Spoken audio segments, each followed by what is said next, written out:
Bueno, a ver, vamos a atender, va a ser rápida, las clases van a ser rápidas, entonces tienen que prestar atención, ¿ya? En este caso vamos a hablar de lo que es evaluación preanestesia. ¿Lo que es? Ay, sí, por favor, gracias.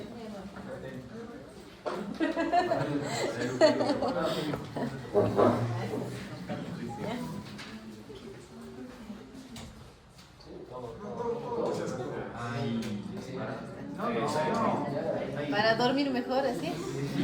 Ya. Les digo que tienen que estar bien atentos y están pensando en dormir. ¿Qué es eso? Ya. Entonces, en lo que es evaluación preanestésica, lo que tenemos que entender es que diariamente, constantemente, nosotros no hacemos la práctica de anestesia, ¿qué vemos? Nos topamos con una hojita. ¿Y qué es la hojita? La hojita es la evaluación preanestésica. ¿Por qué es fundamental la hoja de evaluación preanestésica? Porque se ha visto, se ha evaluado y se ha estudiado que esta evaluación preanestésica disminuye los desenlaces adversos que pudieran haber, tanto intraoperatoriamente, postoperatoriamente, en un 3%. 3% no es mucho, sí es alto, ¿no? 6 de cada 200 personas pueden sufrir de desenlaces adversos si no se hace una adecuada evaluación preanestésica. ¿Y cuál es el objetivo de la evaluación preanestésica? El objetivo de la evaluación preanestésica es de que evaluar si el paciente va a tolerar la anestesia, ¿no? Y otro punto importante, disminuir los riesgos asociados, tanto en complicaciones pulmonares o cardíacas postoperatorias.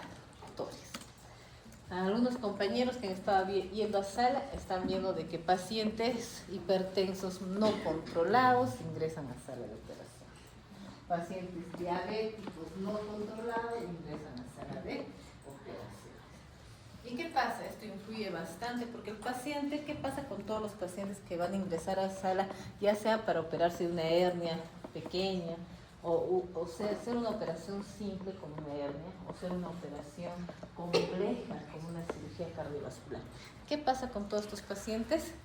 Todos estos pacientes tienen que estar adecuadamente controlados. ¿Por qué? Porque el riesgo aumenta cuando no hay un control de estos. El riesgo de que se compliquen tanto pulmonarmente o a nivel cardiovascular. No han escuchado nunca decir o no, a ver, mi abuelita le operaron y después de unas 2 semanas falleció, ¿no? ¿No han escuchado alguna vez hablar de esto? Entonces ocurre, ¿por qué? Porque nosotros acá en la evaluación preanestésica es muy importante evaluar la tolerancia que va a tener el paciente a la anestesia. Acuérdense que todos nuestros medicamentos, que todos nuestros fármacos producen alteración cardiovascular. ¿Qué alteraciones cardiovasculares han visto en sala de operación? Taquicardia, ¿no? Un corazón enfermo va a tolerar bien esta taquicardia o puede desencadenar tal vez una insuficiencia cardíaca, ¿no? Entonces, eso tenemos que tener en cuenta. ¿Qué otros efectos han visto en la anestesia? Depresión del sistema nervioso. Ajá, depresión del sistema nervioso. Pero a nivel cardiovascular,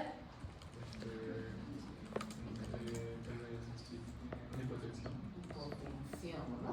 A veces los pacientes hacen hipotensiones severas. Estas hipotensiones severas, en muchos casos, producen alteraciones a nivel cardíaco, puede ser taquicardia severa o bradicardia, o tal vez alguna arritmia cardíaca que no lo tenía previa, ¿no? Entonces, ¿qué pasa? Que acuérdense que si el paciente es un paciente con alguna cardiopatía, ¿ya? O alguna neumopatía, vamos a tener complicaciones en el postoperatorio. La isquemia cardíaca es frecuente, ¿ya? Causa de isquemia cardíaca es una enfermedad frecuente que en el postoperatorio o en el intraoperatorio puede llegar a producir un infarto, ¿ya? Dicen, ¿por qué se infartó mi paciente, no? Mi paciente estaba bien y se infartó, ¿no? En la extubación, en el momento de determinado la anestesia todavía. ¿Por qué se infartó? Se preguntan colegas, ¿no? No es por qué, sino más bien pregúntense qué enfermedad tenían concomitante. ¿Ya? Y que puede pasar, muchos colegas se sienten mal, se sienten tristes, piensan que es su culpa, ¿no? Pero en realidad no, porque el paciente tiene ya un riesgo a presentar esto, ¿ya? Pero mala suerte fue justo su paciente, ¿no? Quien presentó este problema. Entonces, eso es lo que tenemos que entender, ¿ya? Enfermedades concomitantes. No solamente tenemos la hipertensión, la diabetes como una concomitante que nos debe importar. Por ejemplo, ¿qué enfermedad crees tú que nos puede importar para hacer una adecuada evaluación preanestesica?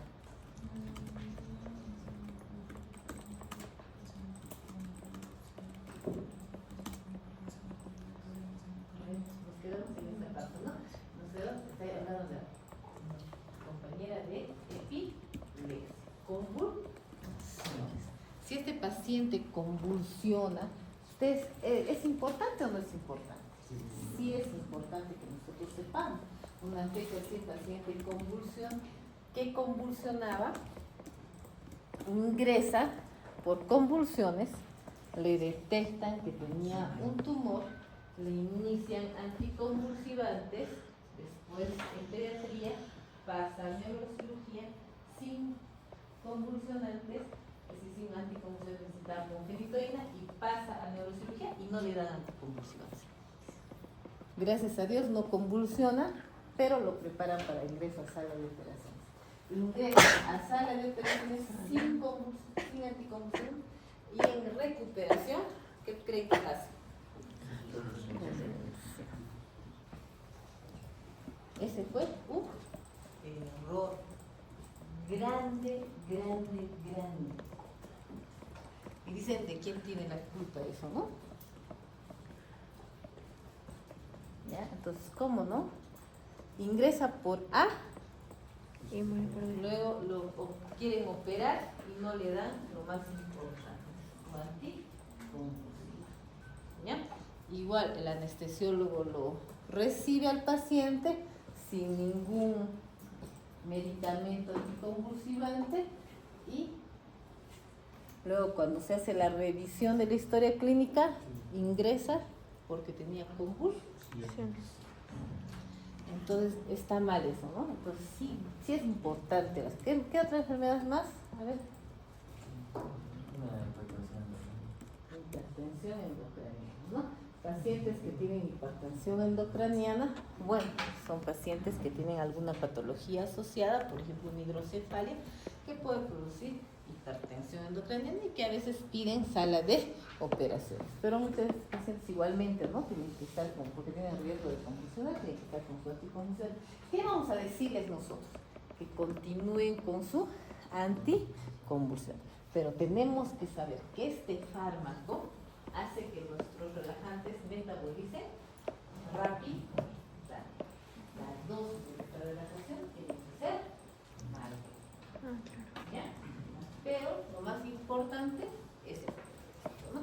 ¿Qué más? Aparte de lo neurológico, endocrinológico, una compañera me estaba diciendo, ¿qué enfermedad es? Diabetes. ¿Es importante controlar la diabetes? ¿Por qué crees que es importante la diabetes? La diabetes es un factor de riesgo de la formación de placas, tiende a transformar y puede inclusive durante después de se produce dolores crónicos anginosos, pero el paciente no se da cuenta, ¿no? Y esto sobre todo en el tiempo, te das cuenta del tiempo de la enfermedad que tiene, y es importante entender eso, ¿no? Que tiene ese factor de riesgo. ¿Con quién tenemos que evaluar al paciente si nosotros tenemos un paciente diabético? De larga data, cardiólogo, ¿no? Tenemos que pedir el riesgo cardiológico. Si no lo tiene, tenemos que pedir. ¿Ya? ¿Qué otra cosa más en el paciente diabético? La cicatrización. Una mala cicatrización postoperatoria que puede producir También va a ser difícilmente controlable porque es un paciente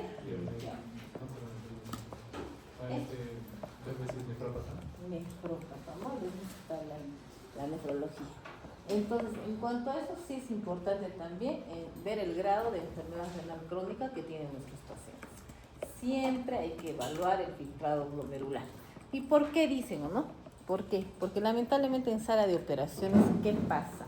Hay mucho intercambio de fluidos, ¿no? Pérdidas insensibles. Cuando hablamos de pérdidas insensibles, ¿qué pasa?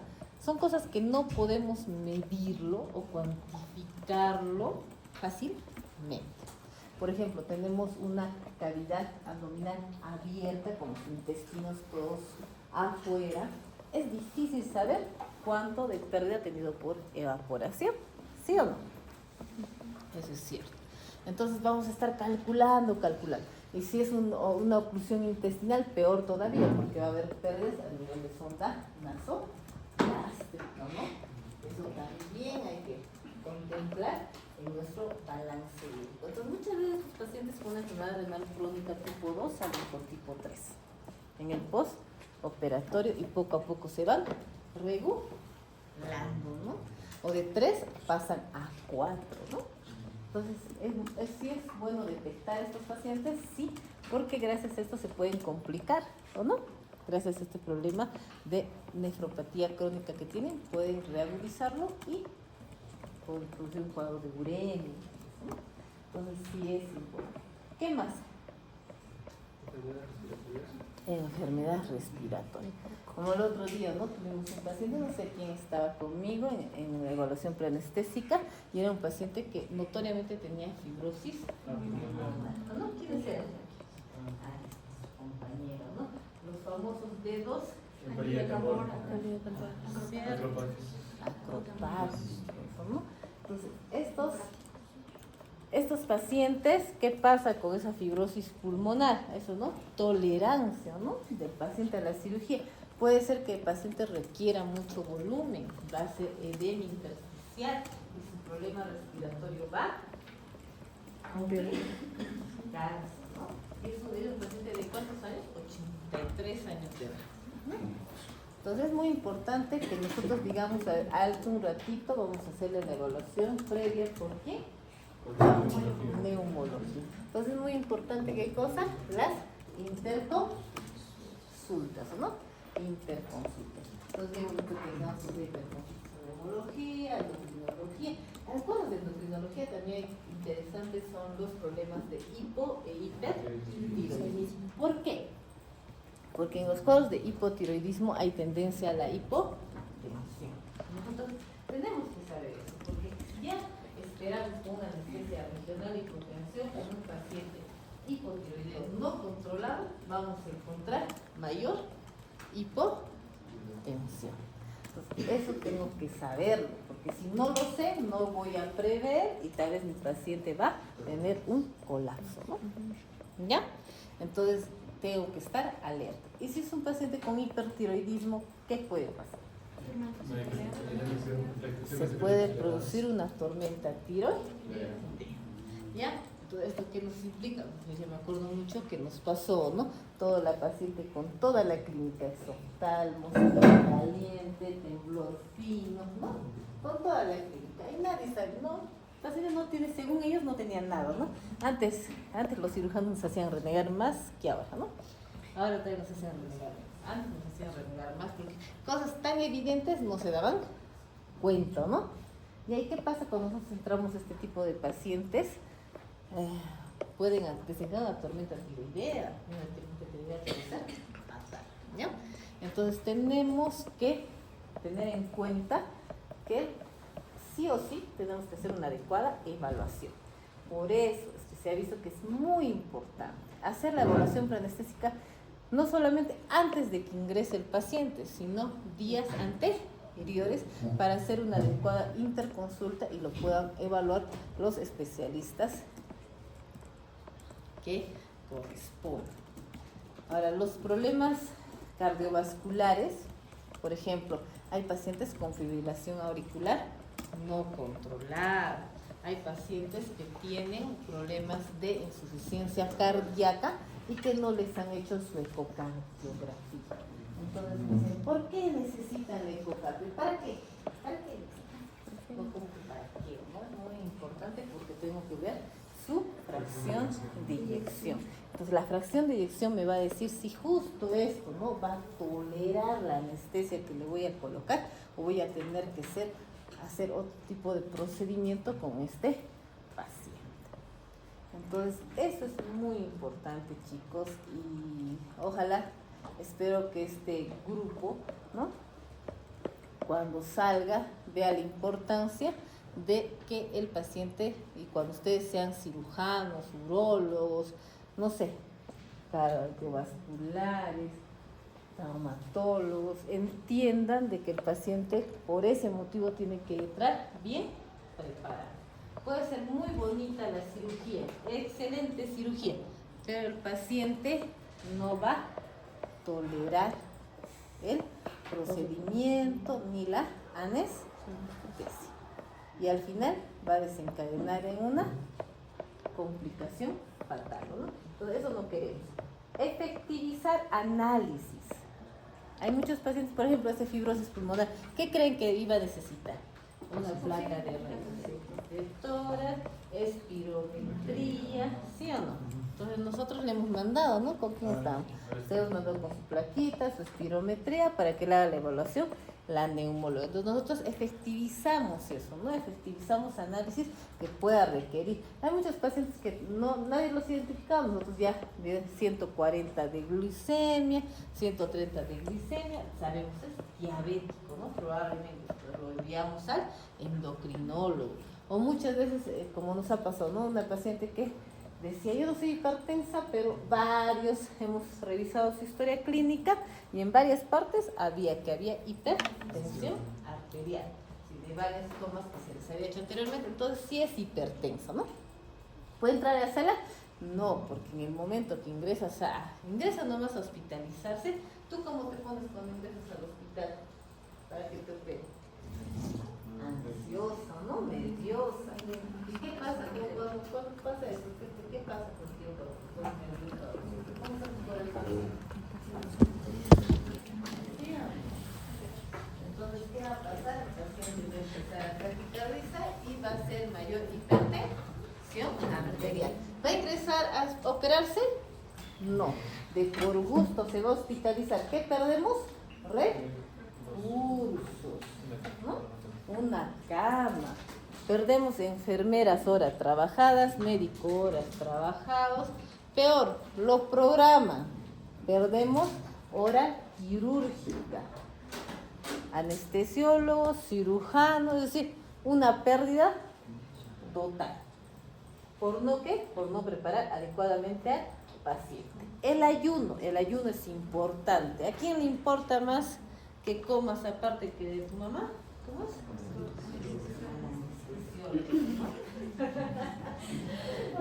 ¿Ya? ¿Y por qué es eso? Porque el anestesiólogo sí o sí tiene que saber, porque los cirujanos le dicen, ¿no? Dile que no has comido. Es la clásica. Pero ¿qué pasa? Se puede aspirar, mirar el paciente.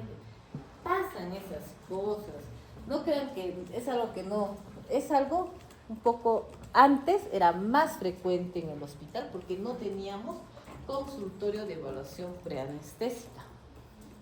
Y los niños se paraban aspirando. ¿Me entienden? Porque los niños, ¿de quién depende que estos niños hagan ayuno? Y si los padres no están bien concientizados de la importancia del ayuno, dicen, pobre mi hijito, le daré estito, ¿no?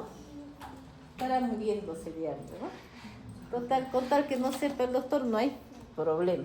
Pero no es así, ¿no? El problema es de que el paciente se puede aspirar, broncoaspirar, ¿ya? Y era más frecuente, en serio, créanme, era bien frecuente tener estas pacientes que se aspiraban.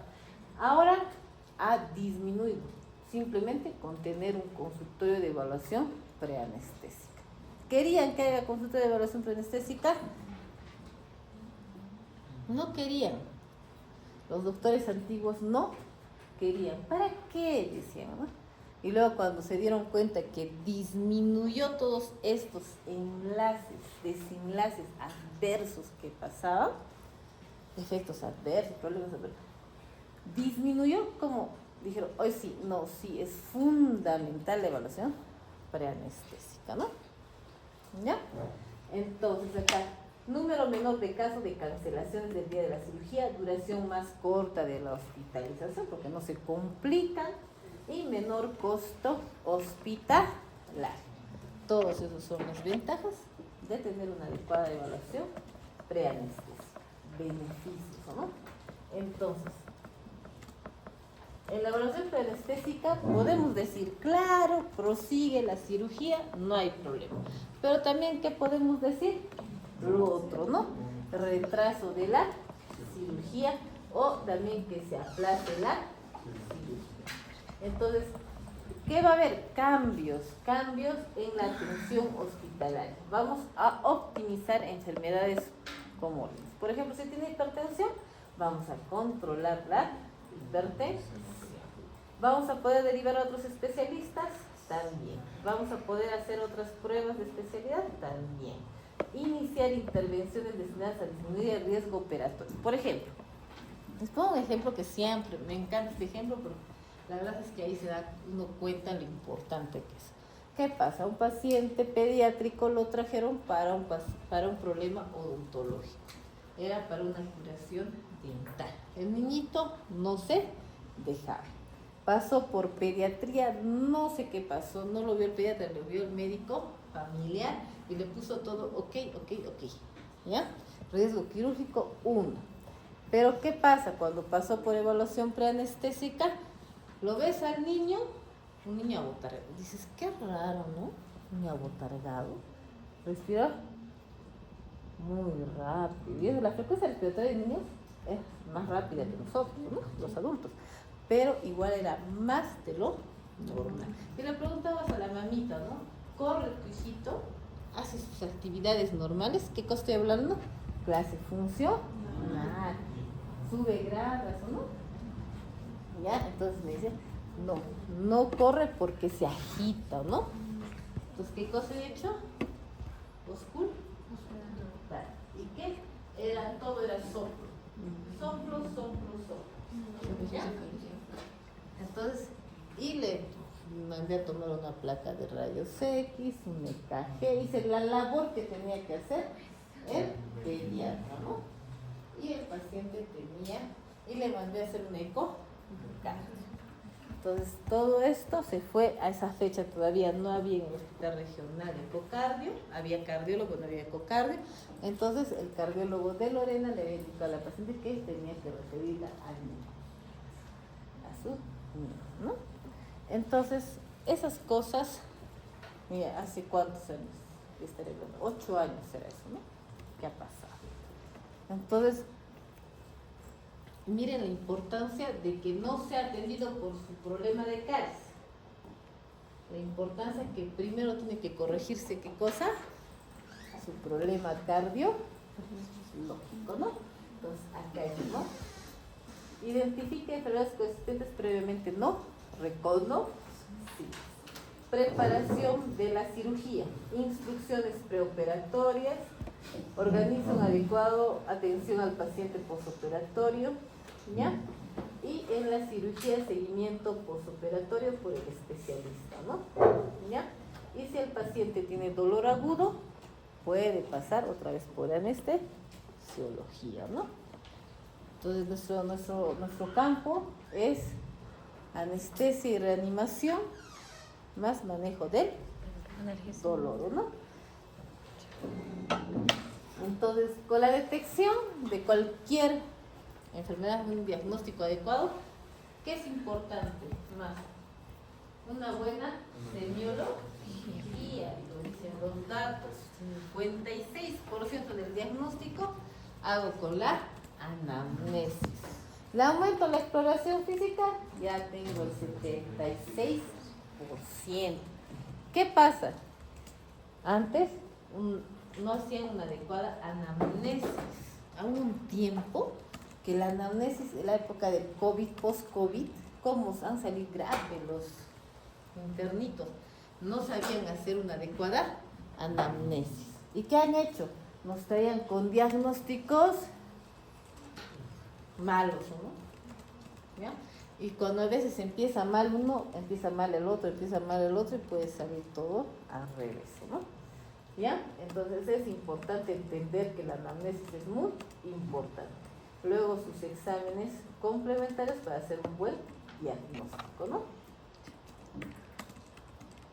En lo que es evaluación preanestésica, nosotros ¿qué hacemos? Hacemos un pequeño resumen tanto de la anamnesis como del examen físico, enfocándonos principalmente si el paciente ha recibido o no anestesias previas.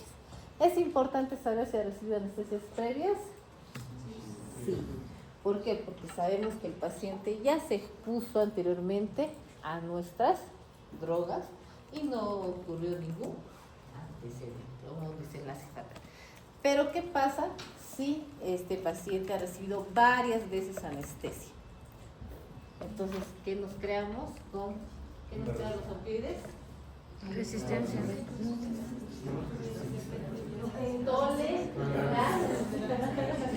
Tolerancia. No resisto, no. Hacen tolerancia, ¿no? Tolerancia, ¿qué significa? Más dosis para lograr el efecto deseado, ¿no? Yo puedo decir, este niñito, no me acuerdo una fecha que ya había entrado varias veces, ¿no? Le doy la dosis que normalmente le damos, agua, ¿no? No pasó nada, se despertaba. ¿Ya? Entonces, eso tengo que saber. ¿Sí es importante? Sí es importante. ¿Ya? Y el tipo de anestesia, si es anestesia regional, también conocer el antecedente. ¿Nos importa que tenga alergias? Sí, un montón.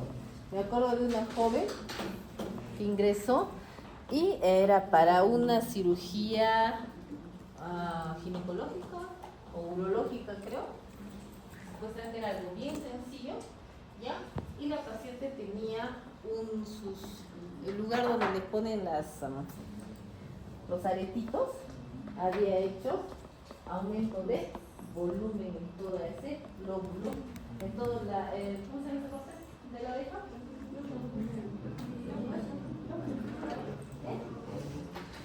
No, es el lóbulo. ¿Lóbulo? Sí. Ya, la cuestión es que este lóbulo estaba aumentado y endurecido. ¿Qué había hecho? Reacción, ¿no? Al material que estaba, pues tenía atonía.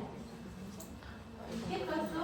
Decidí mal, le decidí colocar máscara laringea.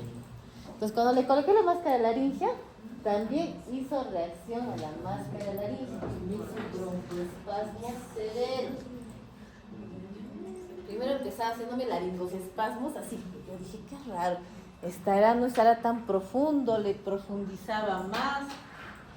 Luego paré recién las orejas y me recorrí el cabello. Y dije, no, esta paciente tiene atopía, ¿no? Entonces corticoides, ¿ya? Y le intubé. Tengo que darme cuenta, ¿no? Previamente hubiera sido bueno. Pero no lo hice. Puede ser cualquiera. Cuando tienen ya atopía, están sensibilizados, es decir, han liberado histamina el pacientito, ya está con todo eso, entonces cualquier droga que le pongas puede causar una reacción alérgica a este. Entonces hay que tenerlo en cuenta, hay que estar preparados y siempre ser observadores. Si toma medicamentos, ¿qué medicamento toma? Imagínense que estoy tomando aspirina. ¿Qué tengo que hacer con la aspirina? ¿Cuánto tiempo antes de suspender la aspirina? 7 días, 5 días, 3 días antes que tenemos la necesidad de la aspirina de este paciente y el tipo de cirugía. ¿Qué otras drogas es importante? Anticoagulantes, ¿no? Como la warfarina. La warfarina, ¿cuánto tiempo antes tiene que suspenderse? ¿Cuánto tiempo antes? No tengo un descardiólogo. ¿Usted tiene un descardiólogo?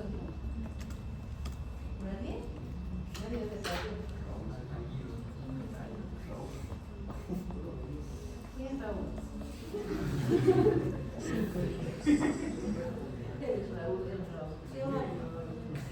Ya, la cuestión es que la warfarina se suspende 5 días antes.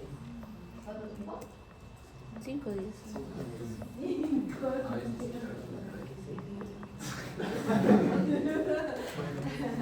¿Qué pasa? Que digamos, díganme una cosa, la warfarina se utiliza generalmente como anticoagulante. ¿Por qué? Porque es necesario tenerlo anticoagulado.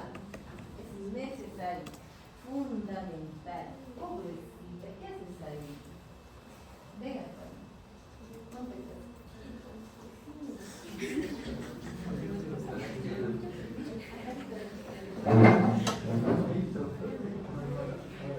no le dejan que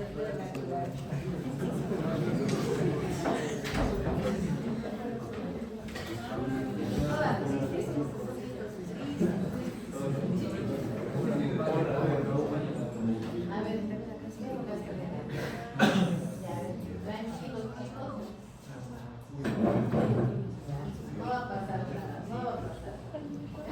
Entonces, ¿qué pasa? ¿Por qué colocamos warfarina? ¿Qué caso? También te voy a preguntar a ellos que quieren conversar. ¿En qué casos utilizamos warfarina? ¿Qué? No te escucho. El tromboembolismo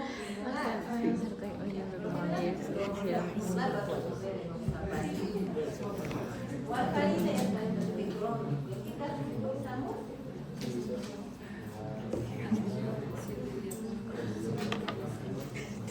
Prótesis valvular. Porque cuando tienes prótesis valvular, tienes hola, medio atrás, pero no es para que hablen. ¿Qué pasa con una prótesis valvular? Tengo que anticoagular. Entonces, como tengo que anticoagularlo, pongo warfarina. ¿Ya? Eso es.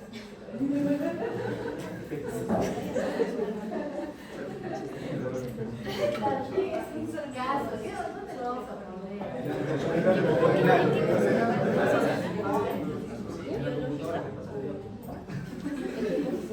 Ya, entonces, ¿qué pasa con la warfarina? Vamos a ponernos a ver otra vez. Warfarina. Prótesis valvular, fibrilación auricular, no controlada, pues varios casos donde también insuficiencia venosa severa, ¿o no? Entonces sí se coloca warfarina. Pacientes que pueden hacer trombos como síndrome fosfolipídico, ¿no?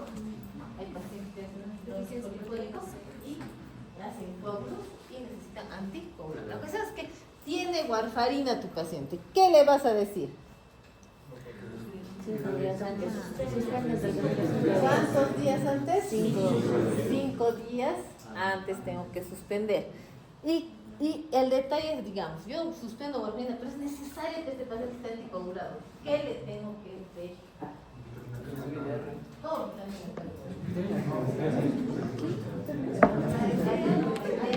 Es que tengo que revertir la anticoagulación, pero de manera rápida para el día operatorio.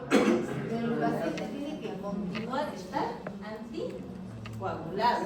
Tiene que seguir anticoagulado. Entonces, ¿con qué le tengo que colocar? Anticoagulantes.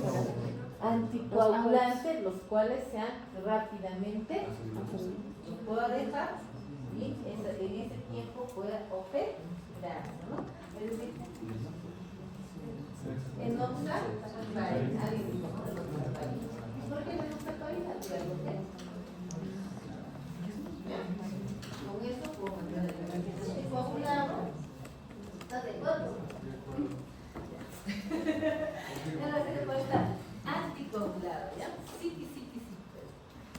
Entonces tiene que estar anticoagulado. Entonces, ¿qué pasa? 12 horas antes de esto, dura 12 horas, entonces lo anticoagulo ahora en la noche y para el día siguiente ya no le coloco anticoagulante y puede ingresar a sala de operación. Definitivamente estos pacientes son de riesgo. Claro, son de riesgo. En cualquier momento pueden liberar trombos, se hacen una isquemia, no sé, hacen un infarto cardíaco, un BCV, lo que sea que puedan hacer, ¿lo pueden hacer o no? ¿No? Da pena, pero sí lo puede hacer. Te vas a poner triste, lógicamente, pero ¿va a ser tu culpa? Porque ese riesgo. Bien. Dime, ¿qué me quieres decir? ¿Cuántos días después de la cirugía tienes que volver a tu comunidad? Buena pregunta. Generalmente eso lo decide ¿quién? El cardiólogo, viendo cómo ha sido lo cruento de la cirugía y la necesidad y las complicaciones que puede haber y la necesidad que tenga este paciente de estar plenamente anticoagulado. Yo tuve una paciente así, fue muy bonito, interesantísimo, fue una esterectomía que le hicieron abdominal, ¿ya? Y la paciente tenía doble prótesis valvular, tanto mitral tricuspidio, y le tenían que sí o sí tenerla anticoagulada. Vieran que le iniciaron la anticoagulación hacia la mala, todo esto se hizo una toma gigante. ¿Ya? Entonces, ¿es de riesgo? ¿Sí o no? Entonces, ¿tengo que saber o no qué medicamentos toma? Sí, tengo que saber. Y es importante saber si el paciente fuma, aunque ya casi nadie fuma, a veces veo algunos fumadores por ahí, pero tengo que saber qué le voy a decir al paciente. Sigue fumando, fuma nomás, no pasa nada, tu operación vas a continuar, así le voy a decir. ¿Qué le voy a decir? ¿Qué pasa cuando fuma? ¿No? Un paquetillo en una semana. ¿Qué pasa cuando un fumador crónico? Se altera. ¿Qué significa? Enfermedad pulmonar obstructiva crónica. Obstructiva. ¿Qué significa que obstructiva? Que algo le está obstruyendo. ¿Qué generalmente le está obstruyendo? Sociedad. El moco, ¿no? El moco lo que está obstruyendo. ¿Y por qué pasa eso? ¿Saben eso? Porque los cilios no tienen la misma función. Los cilios no tienen la misma motilidad. ¿Y por qué? ¿Qué pasa cuando fuma? Se pone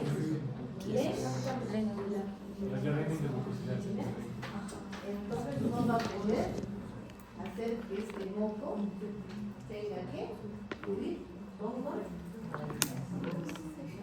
por eso. Definiendo tengo que decirle sí, debes dejar de fumar. ¿Cuánto tiempo antes de la cirugía? ¿Cuánto tiempo? 2 meses antes aproximadamente que se produce la repetilización de esas mocos, ¿no?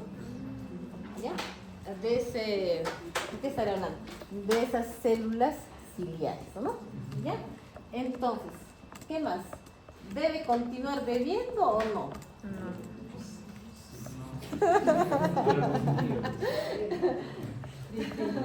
Buena pregunta también, ¿no? Si viene un alcohólico y te dice, sí, me tengo que esperar. ¿Qué ves?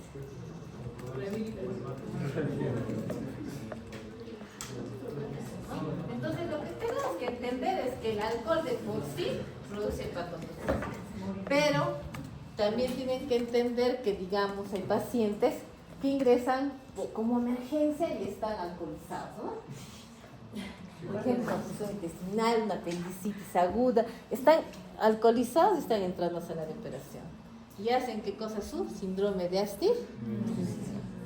Pero si yo lo veo en consultorio será diferente, ¿no? En consultorio sí le diré todos los riesgos que tiene si el paciente ingresa, si no ha dejado previamente el alcohol para poder ingresar a sala de operación.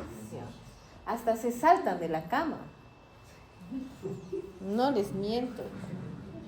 Si pueden recién operaditos, se saltan de la cama. ¿Ya? Entonces, tenemos que tener bastante cuidado. ¿Qué más? Esto sí, clase funcional, ya les he hablado, consumo ilegal de drogas, ¿o no? Sí es importante. Me acuerdo un paciente que tenía que todo lleno de tatuajes. ¿Ya? Entonces, ¿qué pasó con él? Le pusimos anestesia, la suerte era de que era anestesia regional. Le pusimos anestesia regional, pero el paciente no dejaba de conversarnos, entonces le dijimos, le sedaremos. Le sedamos un poquito. Nada, peor todavía, se volvió más verborreico. Otro más. Nada. Otro más. Entonces le pusimos midazolam. Al final le pusimos todo el frasco de midazolam, que son 5 miligramos, y no le hizo nada. Seguía más verborreico, dijimos ya con propofol lo tumbamos. Ya entonces con propofol, le pusimos propofol, feliz, está sonriente. Y después de eso terminó la operación y nos dijo, ay, yo quiero ese blanquito, ¿cómo se llama, doctorita?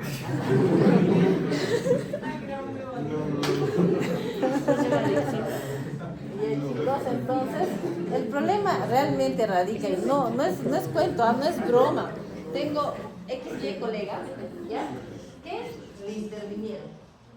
También sabemos de que le gustan esas cositas. Entonces le intervinieron, le hicieron una cirugía. Entonces nos contaba de broma el cirujano, se mataba de risa, ¿no? Y nos decía, han estado 5 anestesiólogos y no lo podían anestesiar. Dice que en plena operación se movía. Y yo digo, ¿cuánto de medicamento habrán utilizado? Lo habrán relajado y requete relajado. Igual dice, se movía. Pero ya saben, chicos, por qué no deben hacer esas cosas. ¿Ya? Entonces, ya, ¿qué más? Ya, es muy importante también. ¿Puede ingresar un paciente con fiebre a sala de operaciones? La fiebre es un estado hipercatabólico. Como es un estado hipercatabólico, todos los medicamentos que utilicemos lo va a metabolizar rápido. Podría ser que ingrese el paciente, pero como una emergencia, pero como un programado no puede ingresar. Es mucho riesgo, ¿ya? Y en cuanto a la anemia, leucemia, anemia leucocítica, ¿ya? Estos pacientes que tienen problemas hematológicos, sí es importante saberlo, ¿no? Por ejemplo, si fuera plaquetopénico, tuviera un PTI, ¿qué tendríamos que hacer con el paciente? No puede ingresar a sala de operaciones, a cirugías mayores, si no tiene más de 100.000 de plaquetas. Y puede ingresar a cirugías pequeñas si tiene más de 50.000 de plaquetas. Entonces, definitivamente tenemos que saber si este paciente está plaquetopénico. Ahora, si estos pacientes tienen leucemia, lamentablemente se ha visto que con nuestros fármacos, con nuestro anestésico inhalatorio, esta leucemia puede caer también, es decir, puede empeorar. Pacientes oncológicos, ¿ya? Entonces, sí es importante para decidir qué tipo de anestésicos vamos a utilizar en el paciente, ¿ya? Y si ha tenido problemas de insuficiencia hepática, insuficiencia renal, problemas digestivos. Acuérdense que la hernia hiatal puede producir, ¿qué cosa? ¿Qué cosa? ¿Qué cosa? Reflujo, puede producir reflujo. ¿Se puede aspirar en la inducción? Sí, también. Entonces, cuando ocurre eso, yo tengo que pensar ya antes, tengo que decir, ya tiene esto, entonces tengo que hacer, mi inducción va a ser una inducción para que el paciente no vomite, tiene que ser una inducción rápida. Evitar por completo para que el paciente no se aspire, ¿ya? Entonces, ¿qué tengo que saber? Sí, tengo que. Si tiene artritis reumatoide, ¿tengo que saber? Sí. ¿Por qué tengo que saber que si tiene artritis reumatoide? Acuérdense qué cosa pasa con nuestras articulaciones, están todas inflamadas, ¿ya? Entonces, también las articulaciones a nivel cervical están inflamadas. Muchas veces ya tienen una rigidez, entonces voy a tener problemas con la vía aérea. ¿Se han dado cuenta que cuando nosotros intubamos, qué hacemos? Maniobra de frente, mentón, extendemos la cabeza. Y si esta columna cervical está rígida, ¿voy a poder hiperextender? No, voy a poder hiperextender. Entonces mi vía aérea va a ser. Entonces cuando tengo una artritis reumatoide, ¿debo tener vía aérea? Difícil, lo más probable. ¿Es importante saberlo? Sí. ¿Ya? También los problemas que tienen articulación temporomandibular. Han visto que muchos de mis residentes les encanta hacer una maniobra, ¿no? El otro día todavía es la maniobra de... ¿La tría de clínico? Que no sé qué cosa. Yo pensé que se había inventado, pero no, sí ha de existir. La cuestión es de que nosotros normalmente, ¿qué cosa hacemos? Subluxamos la articulación temporomandibular, ¿ya? Y esto sobre todo para, ¿qué cosa? Para disminuir lo que es el espasmo laríngeo. Siempre le pregunto, ay, ¿qué haces eso, amigo? Y nunca me responde, nunca me responde. No saben por qué, pero lo hacen. ¿Ya? Pero producen dolor o no en la articulación. Sí, no debería ser una maniobra habitual. Pero si ya te has acostumbrado a hacer algo que no debes, difícilmente lo vas a dejar. Pero si lo lees, lo dejarías, ¿no? ¿Por qué? Porque al final produce dolor en el paciente. Hay pacientes que vuelven, dice, por dolor a la articulación temporomandibular, a consultorio.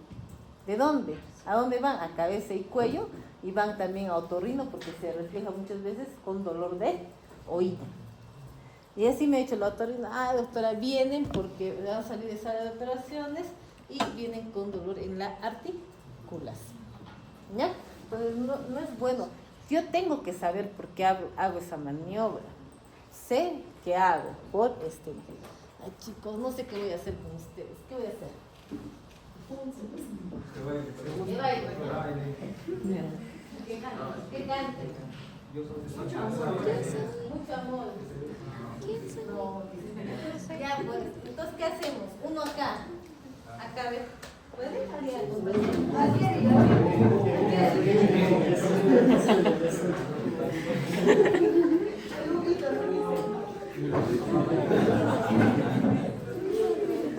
qué no quieres? Vas a estar con la chica guapa.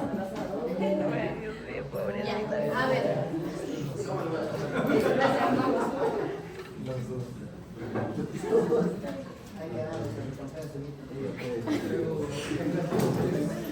Hugo nos está.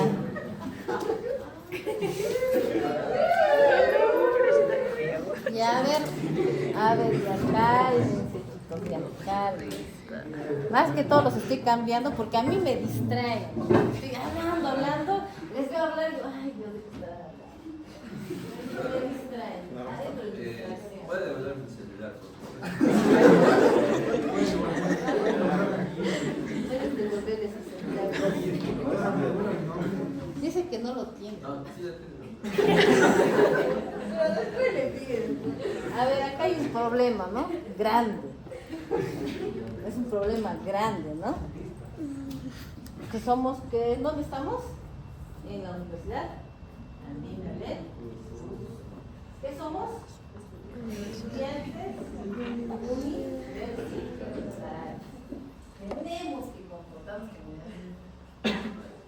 ¿qué podemos hacer? Nada. Pero tenemos que comportarnos como tal, pues.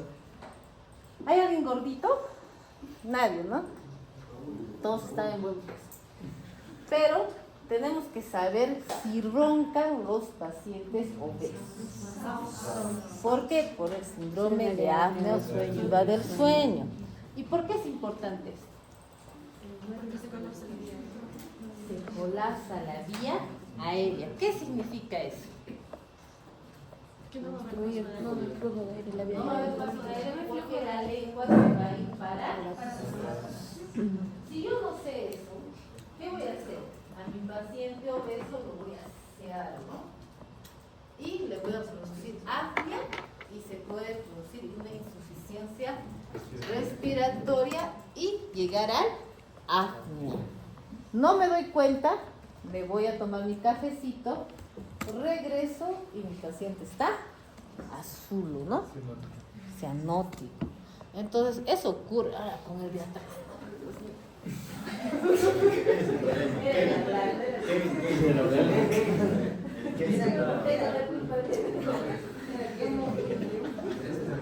Ya, entonces, ¿qué pasa? Que Y yo tengo que saber esto porque en todo caso digo, a ver, ¿este paciente lo cedo o no lo cedo? Prefiero no cedarlo. Y si va a ser sometida a anestesia general, trato de que mi medicamento, que sé que me va a durar más de 6 horas, lo disminuyo la dosis. ¿Ya? Entonces, porque sé que puede deprimirse. ¿Qué pasa eso en URPA? En URPA es frecuente esa depresión respiratoria. Y ya saben ya las enfermeras, ya dicen, ay no, es que está gordito. Ya. Entonces, ¿qué vamos a hacer? Ponen a una pasante a su lado. ¿Ya? Porque ya sabe que puede deprimirse, ¿no? Entonces ya, aunque sea lo solucionan de esa manera, pero ya tienen en consideración. ¿Ya? Comentarios y preguntas adicionales. Ahora, ¿qué pasa acá? Nosotros tenemos que evaluar lo que es la capacidad funcional, ya les he dicho, para evaluar qué cosa, el estado en cuanto a sus problemas de enfermedades cardiorrespiratorias. ¿Ya? ¿Y cómo evalúo la capacidad funcional? Con el método, ¿no? El método, 1 MET, 4 MET, o 4 a 10 MET, o 10 MET a más. 10 MET a más es un paciente que hace natación, ¿no? Que hace corrida, que corre, ¿no? No, ninguno de nosotros, ¿no? Actividad física intensa. De 4 a 10 MET. A ver, ¿quién tiene de 4 a 10 MET? Realiza tareas caseras más pesadas, fregar pisos, levantar y mover muebles, jugar bolos, tenis, esquiar. ¿Quién hace eso? Nadie, tampoco están de 4. O si están, a ver, levante la mano. ¿Quién hace? Ah, qué bueno, qué bueno, qué bueno. 4 MET. Realizar tareas caseras suaves, ¿no? Lavar platos, limpiar, planchar, subir al segundo piso, las escaleras, ¿ya? Correr distancias cortas. Eso generalmente hace la mayoría, ¿no? 4 MET. Y 1 MET es cuando ya el paciente tiene que realizar actividades de autocuidado, comer, vestirse, ir al baño. Es decir, no puede hacer esas actividades porque se cansa. ¿Ya? Camina dentro de casa o camina 1 a 2 cuadras. Entonces, esos pacientes generalmente se piden en pacientes con insuficiencia cardíaca o en pacientes con insuficiencia respiratoria crónica, ¿no? Que ya no pueden hacer otras actividades. ¿Es importante tener en cuenta eso? Sí. ¿Por qué? Porque con 1 MET el paciente va a ingresar sí a sala de operaciones, pero a pesar que es una cirugía pequeña, con mucho riesgo. ¿Ya? Y de 4 MET a más, vamos a tener pacientes que sí vamos a tener mayor tolerancia en cuanto a la anestesia, pero que vamos a tener que tener algunas consideraciones de acuerdo a la patología asociada. ¿Ya? Esto es lo mismo. Entonces, en la exploración física vamos a tener en cuenta presión arterial, frecuencia cardíaca, frecuencia respiratoria. ¿Y qué más les tomamos? ¿Se han dado cuenta? Saturación de oxígeno. ¿Ya? Altura y el peso para saber el índice de masa corporal.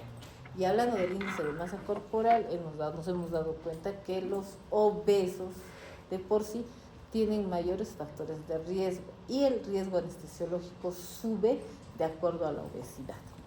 Si es un gran obeso, su riesgo o obesidad mórbida, el riesgo del paciente es de 3. ¿Ya? Y si el paciente tiene obesidad tipo 2, el riesgo es 2. ¿Ya? Entonces, eso define. ¿Por qué? Porque el índice de masa corporal, de acuerdo al paciente, tiene factores de riesgo. El síndrome, ¿no? El síndrome metabólico, ¿no? Presión, ¿qué más? Diabetes, ¿qué más? Dislipidemia. Entonces, sí es importante, sí, porque puede liberar un trombo este paciente, ¿ya? Entonces, realmente en sala de operaciones la otra vez tuvimos un paciente de 130 kilos. ¿Y qué tenía? ¿Qué problemas más tenía? Tenía una insuficiencia venosa severa. Lo anticoagulaban a este paciente, ¿ya? Entonces, con todos esos riesgos, tú sabes que su ASA va a aumentar. ¿Qué es el ASA? Es el riesgo anestesiológico. ¿Y eso qué significa? ese riesgo que el paciente tiene para presentar comorbilidades, mortalidad, ¿no? Entonces, aparte de saber si el paciente, evaluamos nosotros si el paciente tiene vía aérea difícil. Cuando nosotros hablamos de vía aérea difícil, no solo hablamos si es una ventilación difícil, también hablamos si es una intubación difícil. Entonces, para ver criterios de ventilación difícil es muy importante que tenga una edad mayor de 55 años, ya sé que esta vía aérea de esa ventilación tenga un factor de riesgo de que sea difícil. ¿Por qué? Porque cambia, si os doy cuenta de 55 años, ¿qué se pronuncia? Se pierde la grasita de acá, ¿no se da cuenta? La bolita de chicha. Se hunde, ¿no? La carita. Entonces, esto hace que no pueda ventilarse adecuadamente al paciente. Un momentito, por favor. Si le pongo, Rani, si le pongo pausa, Ventilación difícil, edad. ¿Ya? Edad. 2. Índice de masa corporal. Más obesos, más difícil. ¿Por qué? Porque la cara es más grande, la lengua es gruesa, ancha. ¿Por qué? Porque se infiltra grasa en todo lado. En tejido celular subcutáneo se aumenta, en la lengua se aumenta, todos los tejidos se llenan de grasa, es lo que tenemos que entender. Entonces, si la lengua es grande, cuando se cae la lengua, se va a ir para atrás. Si yo quiero agarrar y quiero hacer una maniobra de hiperextensión, no voy a poder porque acá va a haber grasa. Eso es lo que tienen que entender. Entonces, definitivamente voy a tener problemas en la ventilación. Para eso voy a tener que utilizar mi tubito de mayo, todo lo que les voy a enseñar en la práctica, vamos a hacer eso. Falta de dientes. Cuando no tenemos dientes, ¿qué pasa? Pierde la forma de la cara. Igualmente, cuando yo voy a querer hacer un sellado adecuado con mi máscara, no voy a poder porque va a haber vacíos, va a fugar por todo lado. Barba. Igualmente, si está con barba, igual se va a fugar. Estos son vivos, ¿eh? Ahora la siguiente a ustedes les va a tocar. Pero como no han hablado mucho, antecedentes de ronquidos, el famoso SARS, ¿no? ¿Ya? Fácil de... Hay una memotecnia para esto. OBC. Ahí está. OBC. ¿Y cuál es OBC? Obesidad, barba, dentición, SAOS y edad mayor de 65. Ya está bien, ya se los ha dicho. ¿Ya? Entonces es una pregunta de examen. ¿Pregunta de examen? Sí o no, de hecho va a ser una pregunta de examen. Doctora, ¿puede resolver el examen? Por favor, rapidito, por favor. Solo la parte de la alternativa,